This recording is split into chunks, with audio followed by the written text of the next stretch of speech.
Welcome to Reclaiming Home, a podcast focused on delivering thoughtful conversation and tangible actions to make housing justice a reality in our communities. I'm your host, Asale Sol Young, Executive Director of Housing in Action, an educator, activist, and proud Turtle Papa. I'm a Black legacy native of Evanston, Illinois, and a proud descendant of Haitians and rural Black and Indigenous North Carolinians. Join me as we take time each month to dive into all things housing, including potential policies, community dreams, persistent systemic barriers, neighborhood successes, and anything and everything in between. We're so glad you're joining us. Here at Housing in Action, we acknowledge that we live our lives and do our work on land that European colonizers stole from the Dakota peoples indigenous to Minnesota. In order for this theft to occur, sadistic acts of genocide, rape, and forced assimilation were employed. We also acknowledge that we live our lives and do our work on land that was cultivated and developed by bodies that European colonizers stole from the West African countries through the transatlantic slave trade. In order for these thefts to occur, sadistic acts of genocide, rape, and forced assimilation were employed. We acknowledge what was taken from our collective human ancestors. As we do so, we commit to work and fight for the liberation of the descendants of those enslaved through American chattel slavery and the sovereignty of all Native American peoples. Welcome to Reclaiming Home. Today, I am so excited to be joined by Jamar Smith, Housing in Action's Housing Stability Director for Part 2 of our Affordable Housing Deep Dive. This is our special series where we go pretty in depth on all things affordable housing. Yes. So today we will be diving in with you, Jamar. I'd love for you to actually go ahead and introduce yourself, letting folks know your preferred pronouns, your job title, and how you got into housing justice. Yes, absolutely. Again, my name is Jamar Smith, and I am the Housing Stability Director here at Housing in Action. My pronouns is he, him.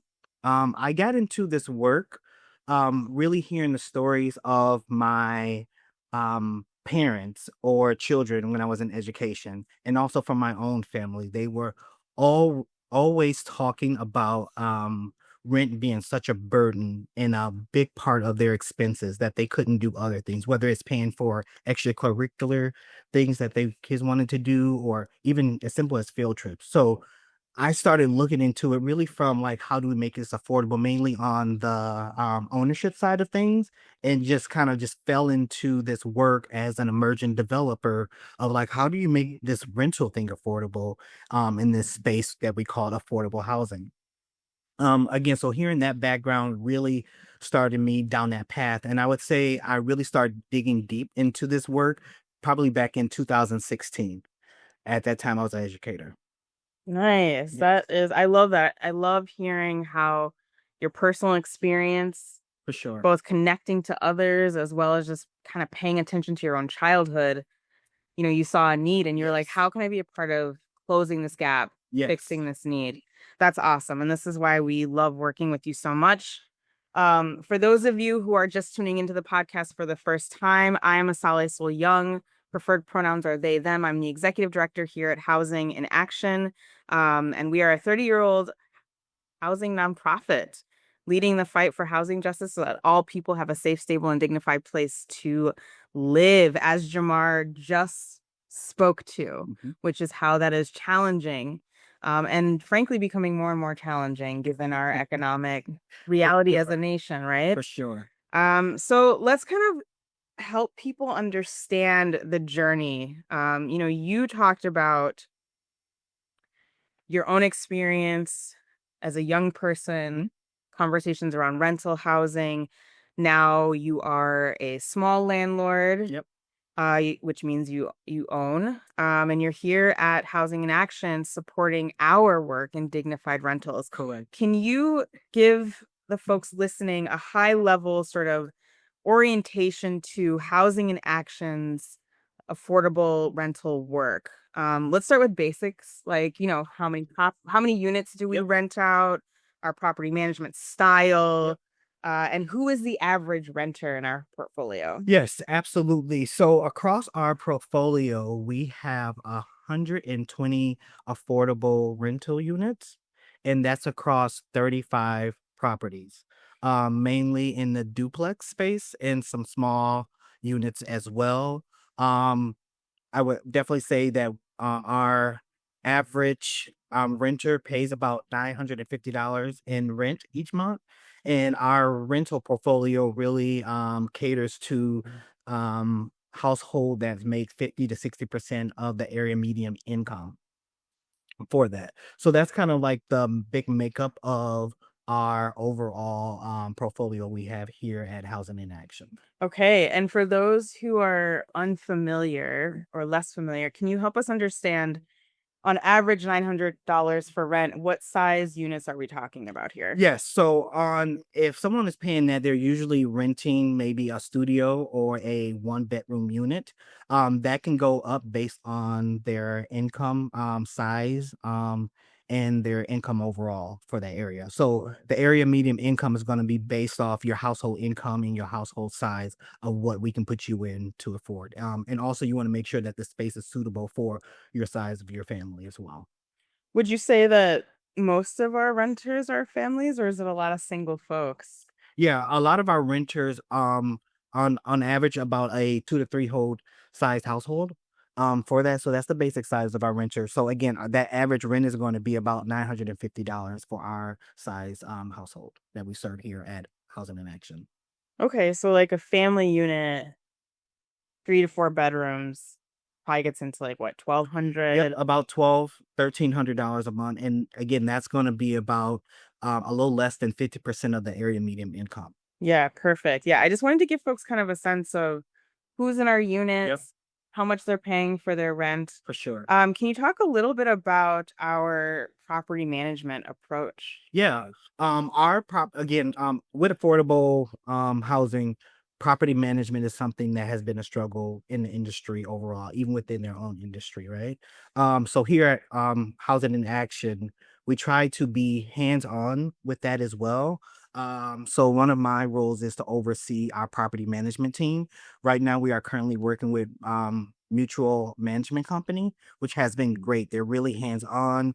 They allowed us to be hands-on, which is a tricky relationship to kind of maneuver, Mm. but it really works for our residents that they know that the ownership is involved in it as well as the property management. We work hand in hand to make sure that those relationships are fostered and true and honest with our tenants as well.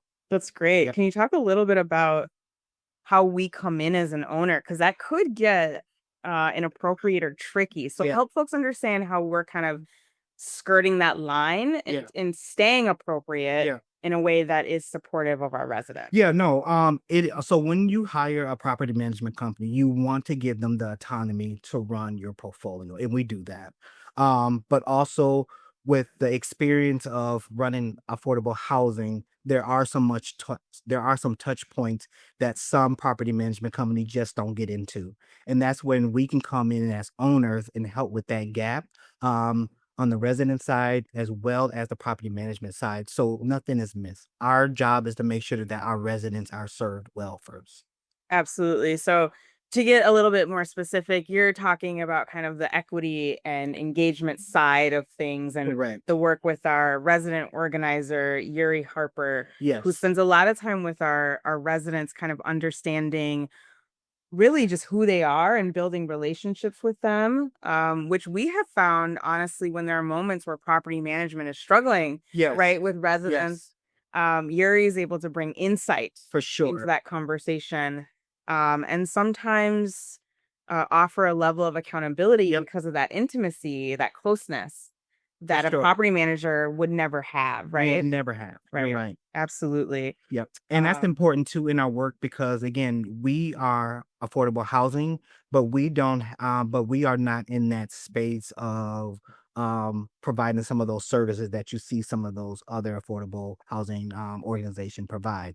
So to be able to have that Yuri on our site to really serve as that point contact person to even help with resource if that's even needed for the residents. yes, yes, and we definitely believe that we don't have to do everything. but we want to Correct. connect the Correct. resources. So Exactly. that's perfect. Exactly. Thank you for Yep. that. And so you talked a little bit earlier about area median income. When we think about affordability, um, how is that determined? Is it sort of that, and this again is for our audience, is this that we're kind of blanket across all of our units? It doesn't matter a family situation, or have we been able to be more nuanced and take people as they come? Yeah, well, there are some restrictions on what we can allow to happen outside of like our fundings from the funding that we get for different partners, right? Um, but again, we want to make sure that we are providing to that affordable level for our residents, right? So the rule of thumb, similar to what lenders do, you don't want to spend no more than 30% of your overall household income towards that, right? So that makes that unit affordable once you can stay at that or below that, right? So a lot of those restrictions are going to put our residents at a 50 to 60% area median income, which means, so let's say if the area median income is $100,000, we want to make sure that our families are at that $50,000 mark or less to be able to get into one of our units. So that's some of that restriction, and some of that restriction is brought upon for our funding sources that we get from local government. That's county, that can be city, that can be state, that can be federal. That put those limits around income on our properties, which again, that helps keep us affordable in what we are doing in this work. Yeah, it's kind of a an interesting scenario to be an affordable housing provider, right? Because you're on one hand, as an owner, you're sort of operating within a mainstream market. So like when we For talk sure. about area median income, we sort of are thinking or operating as if everyone makes that 100K. Let's just go with your Yep, example, yep. right? So every price that we're charged Yep, reflects that level of economy. correct. So then to be able to sustain residents coming in at 50, 60, and like you said, sometimes lower Lower than that. of the area median Yep, income, yep. we look to the county, the city, sometimes the state, Yep, to help offset the gap correct. between the rent that we're charging and how much it costs to upkeep our Correct. properties. The other piece that is important for folks is that, you know, I think we have several of our residents who are not, for example, on like Section 8, right? And they're coming in and they're just kind of at their income Yep. level. And so the counter to that, the other side of it is that not only do we need to work with the government when folks are coming in Correct. with that support, we also do rely on our individual funders, right? To help, like our donors and foundation support, Correct. because the government isn't supporting the folks who are just like, I'm out here hustling. Yep. I make, let's say 60K. Yep. I'm a single breadwinner, but it's a family of 4 in my Correct. household. And I don't have government support. So Correct. essentially in our units, what I hear you saying, Jamar, is that our units themselves are not like holistically restricted. The Correct. restriction comes with the family themselves. Correct. But we are still providing that affordability regardless. Yes, regardless. Regardless. So that's perfect. And so we are looking at, I really appreciate you pointing that out about, you know, for us, it matters that families are not paying more than 30% Correct. of their income towards their housing, because we know that that's what makes housing unaffordable. Correct. So it's a really cool situation, I think, for us and for our listeners to consider that affordable housing doesn't mean that you are automatically receiving government Oh yeah. funding to make your portfolio Correct. cash flow, Right. right? And so you have to figure out, as that nonprofit organization, how do we deliver on our mission? Yep. And stay financially sound Correct. and have the income to maintain properties, which is, we know it is a challenge. It's a tricky business, right? It is a tricky business. It's tricky work. So, Jamar, for folks who might be like listening and they're like, oh, wow, I really appreciate Housing in Action's approach. Walk them through what it looks like to enter sort of the room, Yep. so to speak, the conversation as a potential renter. Yep. Yeah. So we follow standard guidelines when it comes to that. So if someone is interested in renting one of our units, what they would do is reach out to our property management. And then they would get them in touch with our listing agent. our listing agent will find out what their family needs are, and then they will take them to go see properties that fit their criteria for that. And then they will fill out an application. If everything checks out with our income restrictions that we have, with background checks, they become one of our residents and they are welcomed into the family. So what does it look like to become welcomed in? Yes. So again, you go through that application process. Once you are welcome in, um our equity and engagement team reaches out to you and welcome you with a basket, and again put you in touch with the resources that we provided here.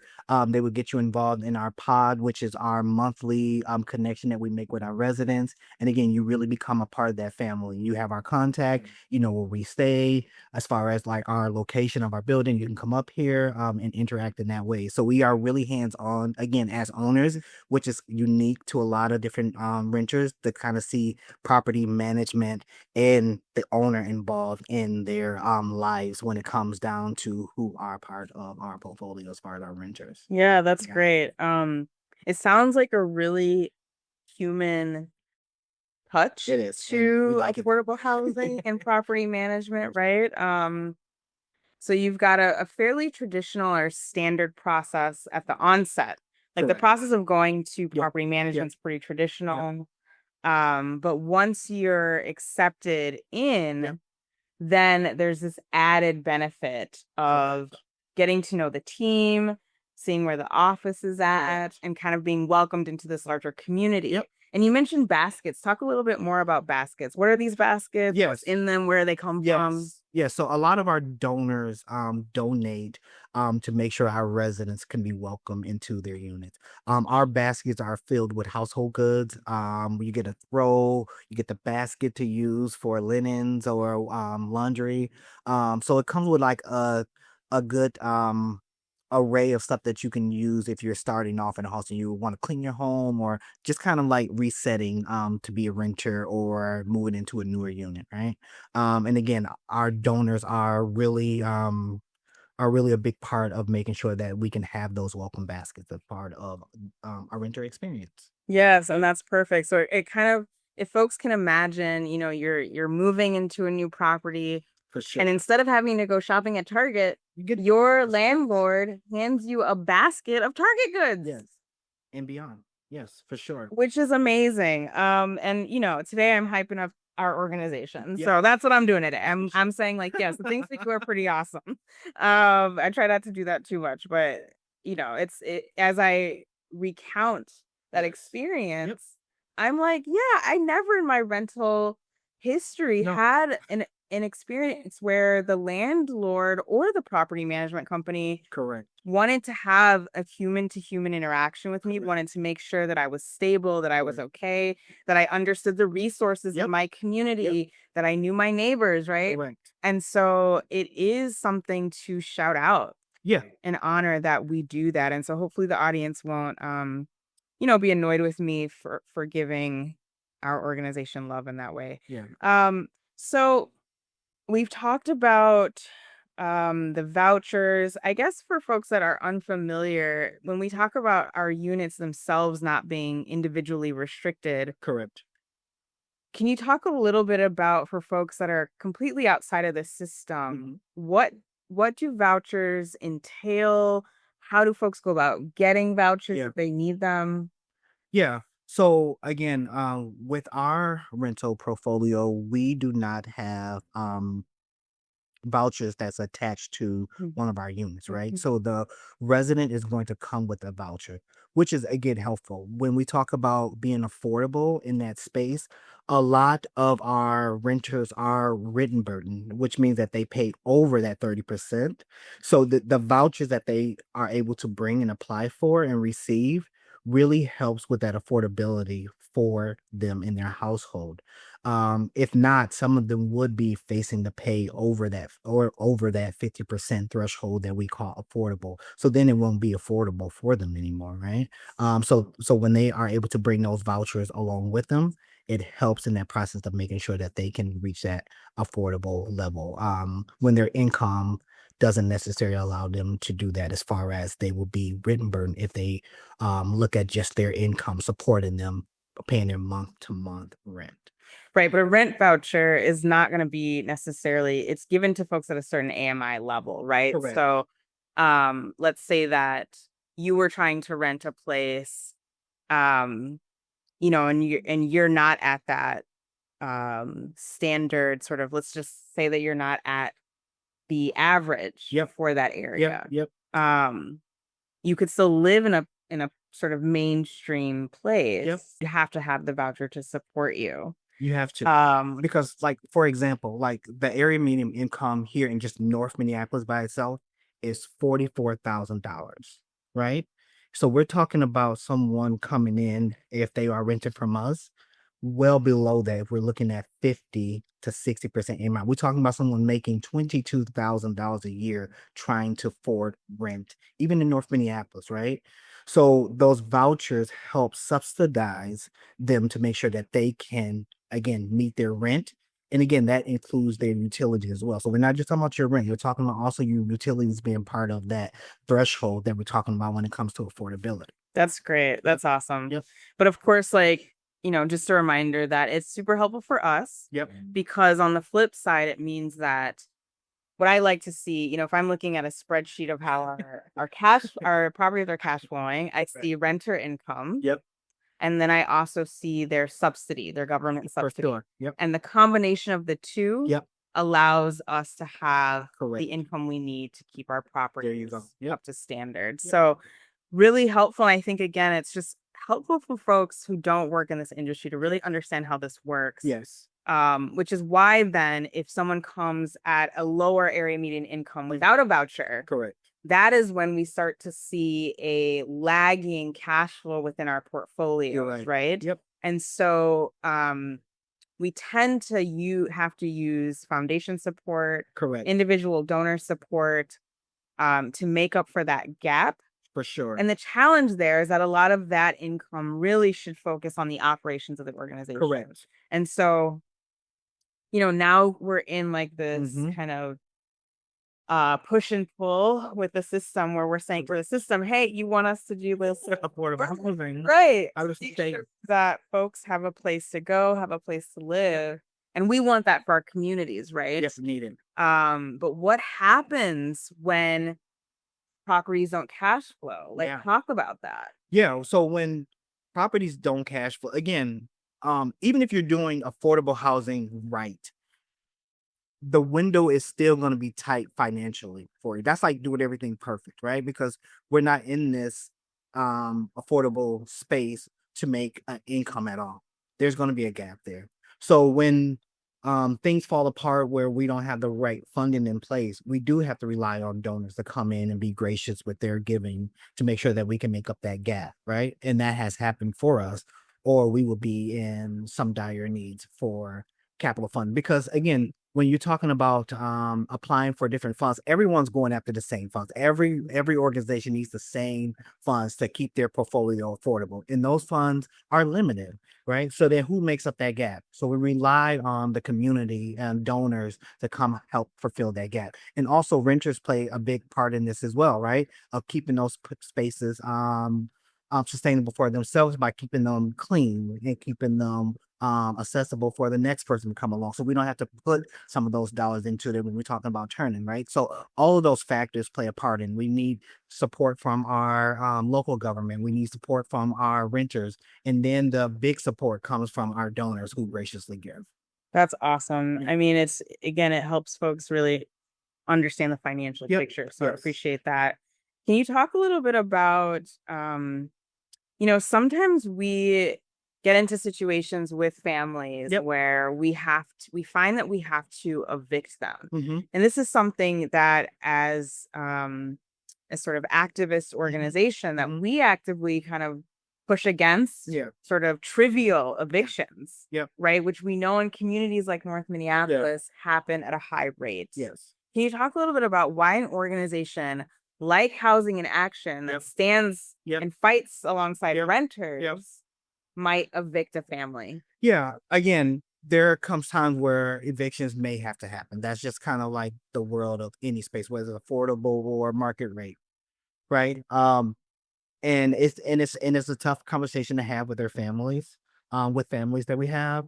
But if you look at the overall picture and what we're trying to do when it comes to sustainability, some of that might be necessary so everyone in our community, because we want to be around for 100 years. We've been around for 30 years. We want to be around for 100 years. So if we do not follow some of those standards that's in the industry where we are just allowing people to live in our units, I don't want to say rent free, but basically rent free, like they haven't paid rent and don't activate those eviction process, we are just shooting ourselves in the foot. And then we are not doing a greater good for the community who we are trying to serve. We're trying to be alone. We're trying to create financial stability. And in order to do that, we got to make sure that we are cash flowing and we are bringing in that cash. And again, a tough conversation to have, but a necessary thing that we have to do to make sure that our organization can survive for our community.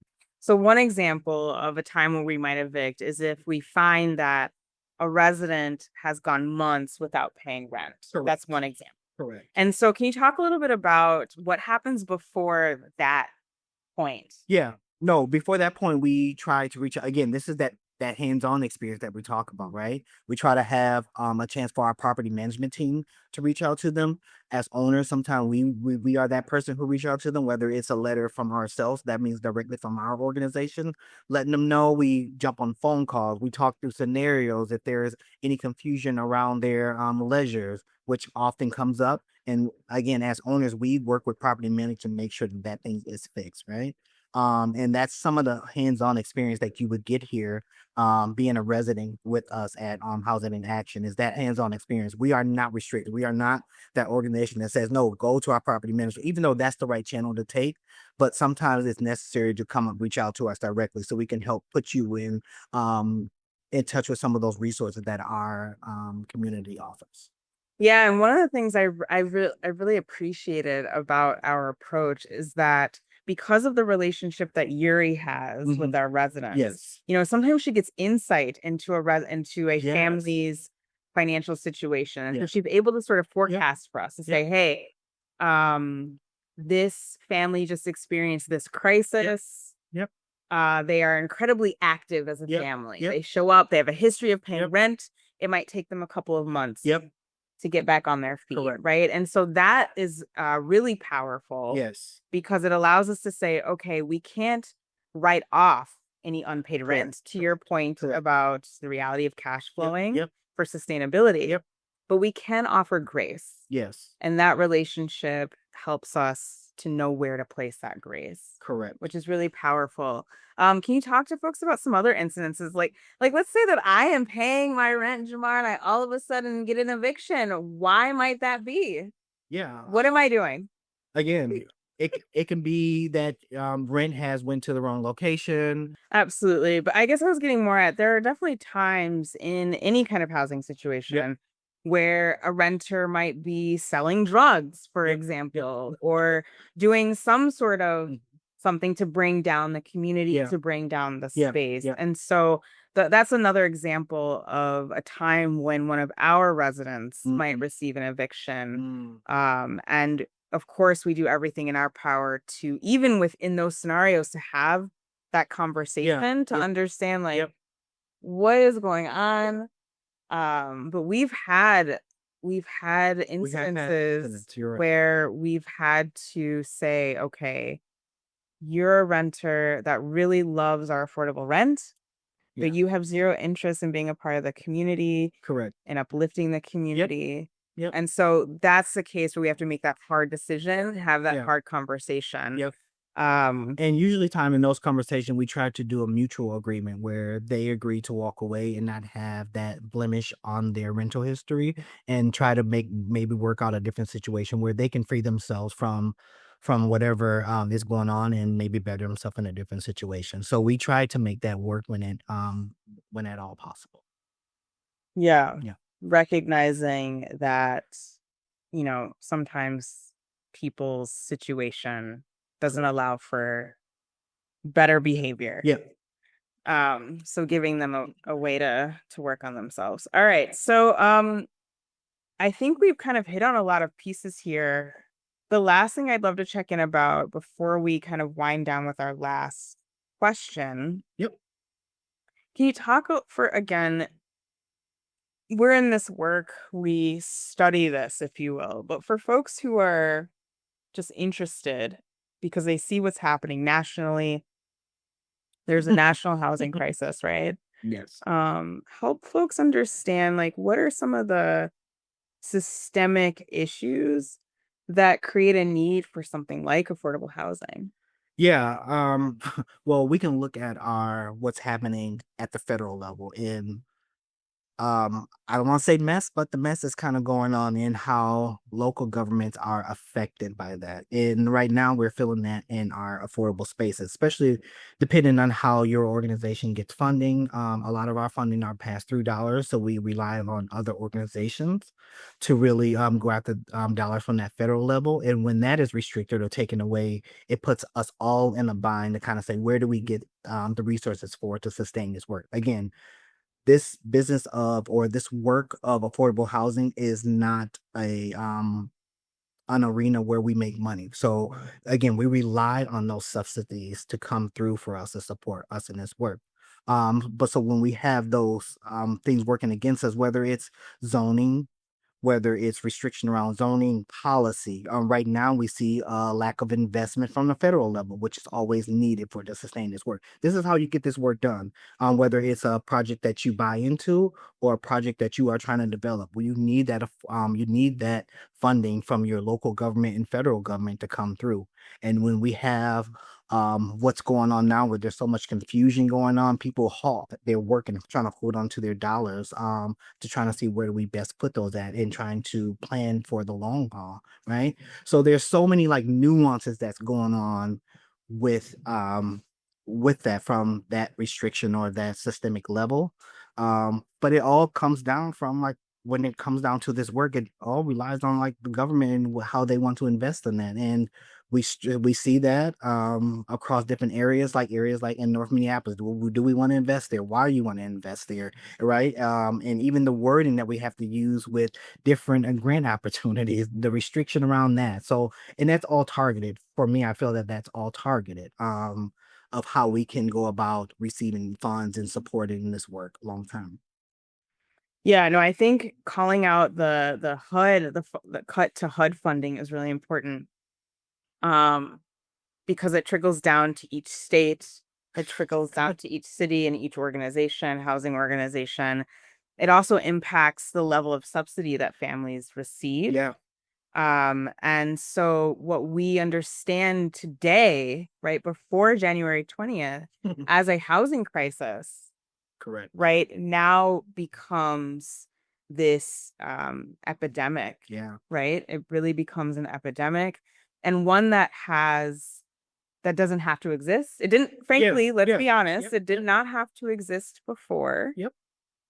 And it absolutely doesn't have to exist today. Yep. And when we talk about existing for a long period of time, for Housing in Action, our goal is to exist for as long as is needed. Correct. But ultimately to not have to exist. Yeah. Yep. Right. And Yep. so that is why we do policy work. That's why we partner with other organizations. It's because we would love for the government, which has an abundance of cash Yep. through taxes, Yep. and trade deals. Right now, we're all learning about trade deals, tariffs right? and things, so we're all a little more educated about how governments get cash, right? Yep. But we are literally the wealthiest nation in the world, And here we the most resource. And when we look at other nations that have similar economics, yeah. they have universal health care. Well, They don't have homeless people. Yep. They don't have people without homes and Yep. shelter. These are basic things. yes, basic thing. They have a well-educated population. Yep. So we won't get too heavy on our political views. They frankly are not political. They're human views. Yes, I agree. They're human-centered views. But hopefully they give folks some insight into how everything that happens on a federal level will trickle down and hit the ground. Yes. It means that need to. it means that folks that are already struggling to make their ends meet Yep. are going to have an even harder time doing that I agree. today. Yeah. And it makes that work for nonprofit organizations who have been filling the government's gap Mm-hmm. for decades. Yep. It makes our work even harder as well. Even tougher. Yep. So now you're kind of taking the network, the the safety net Yep. And pulling it.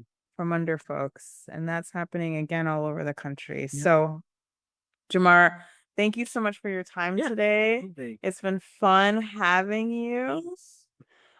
We like to go out with a positive question on our Housing in Action podcast. Okay.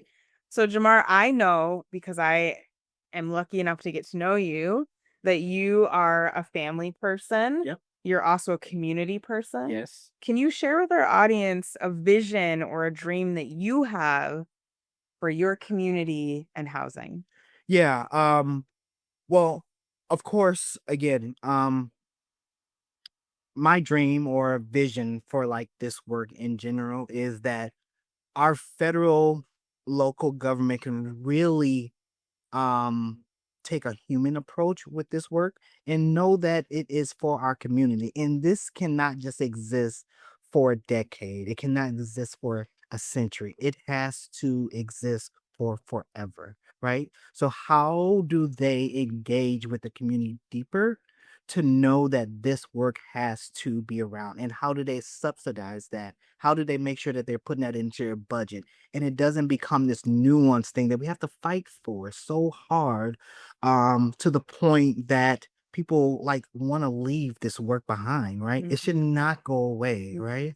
And they know that it's needed. So there's like really no point of putting this big flashy fight up amongst each other to kind of figure out what's going on. We all know that it's needed. We can look out outside of our doors, and then when they can look outside their capital and you see the people there, right? So that's my dream, is that people get off the high horse and come down to the community level and know that this work of affordability needs to be sustained for forever.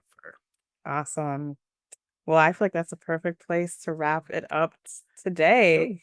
Jamar, thank you so much again for your insight and your perspective. And for those of you who are not already doing so, please be sure you're following us on social media. We are on every platform at Housing in Action. And we will catch you at our next listen. Have a great sunny afternoon, everyone. It is. Thank you so much for tuning into Reclaiming Home for today's discussion. If you like this podcast and want to support Housing in Action's work, find us on socials at Housing in Action or visit our website at www.housinginaction.org. Until next time, remain connected and informed.